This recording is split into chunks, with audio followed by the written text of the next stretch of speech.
अब कई लोग कहते हैं क्या भगवान सुनता है? ये शिवलिंग तो पाषाण का है, ये शिवलिंग तो पत्थर का है, ये शिवलिंग तो पीतल का है, ये शिवलिंग तो पारे का है, ये शिवलिंग तो मिट्टी का है, पार्थिव है। क्या परमात्मा सुनता है?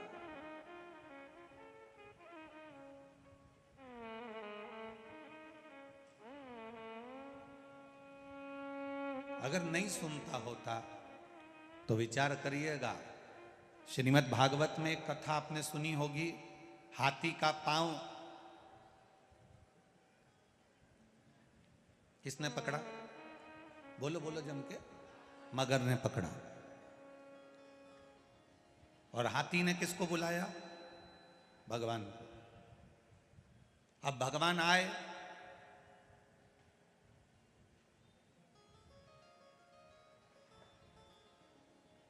सबसे पहले उन्होंने हाथी से मिले कि मगर से मिले? अरे खूब भागवत सुनी तुमने तो बोलो बोलो जम के जरा। भगवान आए तो सबसे पहले वो हाथी से मिले कि मगर से मिले? भगवान आते से ही, सुदर्शन चक्र उठाते से सबसे पहले मगर को मारा। हाथी को गुस्सा, रिटर्न बढ़ाओ, बाहर की बढ़ रही है। हाथी को गुस्सा आ गया, हाथी को क्रोध आया। हाथी ने भगवान से कहा, बुलाया मैंने था, पुकारा मैंने था, और आपने उद्धार मगर का कर दिया। भगवान कहते, हाथी बात तुझे समझ में नहीं आई, तू मुझे पुकार रहा था और मगर तेरा पांव पकड़ा हुआ था। तू मेरा भक्त था और वो मगर तेरा पांव पकड़ा था। अगर किसी भक्त का पांव किसी ने पकड़ कर रखा है तो सबसे पहले मैं उसी का उद्धार कर देता हूं। हाथी का उद्धार तो मैंने बाद में करा है। हाथी कहता है मैंने पुकारा और उद्धार तुमने मगर का करा। भगवान कहते हैं क्योंकि हाथी तेरा पांव मगर पकड़ कर रखा था और तुम मुझे पुकार रहा था।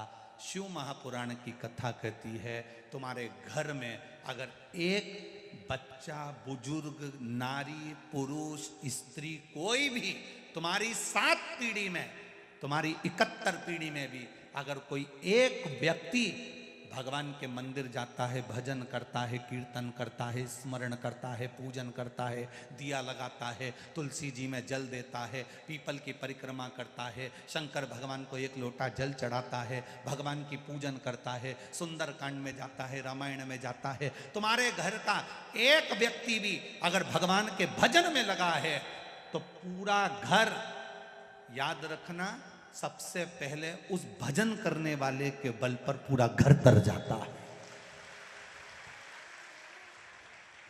रामायण पढ़ के आया, गांव में रामायण जी का पाठ है, घर का व्यक्ति चले गया, रामायण जी के पाठ में जाकर बैठा, पाठ करा, रात को आया, उसके चरण की रज पूरे घर में गिरी, घर के लोग अपना काम करते रहे।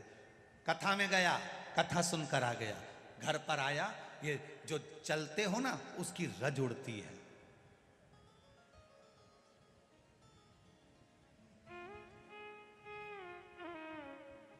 हाथी का पांव मगर ने पकड़ा तो सबसे पहले मगर का उद्धार करा।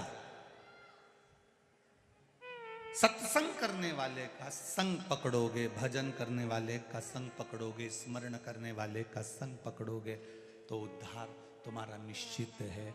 शिव पुराण 7 पीढ़ी को तारने तक का वचन नहीं देती, शिव पुराण 71 पीढ़ी को तारने तक का वचन दे देती है।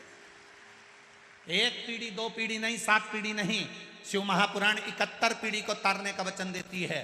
इसलिए उज्जैन के ऋण मुक्तेश्वर मंदिर में पत्थर पर लिखा हुआ है, अंकित करा गया है कि जिसने शिव तत्व को जान लिया, जिसने शंकर भगवान को एक लोटा जल चढ़ा लिया, जिसने शिव महापुराण को श्रवण कर लिया, जिसने शंकर का अनुमोदन कर लिया, मनुष्य शरीर प्राप्त करने के बाद जो शंकर के मंदिर जाना प्रारंभ कर दिया, मनुष्य शरीर प्राप्त करने के बाद जो शंकर को एक लोटा जल चढ़ाना प्रारंभ कर दिया, मनुष्य शरीर प्राप्त करने के बाद जो शिव पुराण सुनना प्रारंभ कर दिया, तो शिव पुराण की कथा में ऋण मुक्तेश्वर मंदिर की दीवार पर पत्थर पर लिखा हुआ कह देता है कि उसकी 71 पीढ़ी को देखने की जरूरत नहीं, वो तर चुकी है।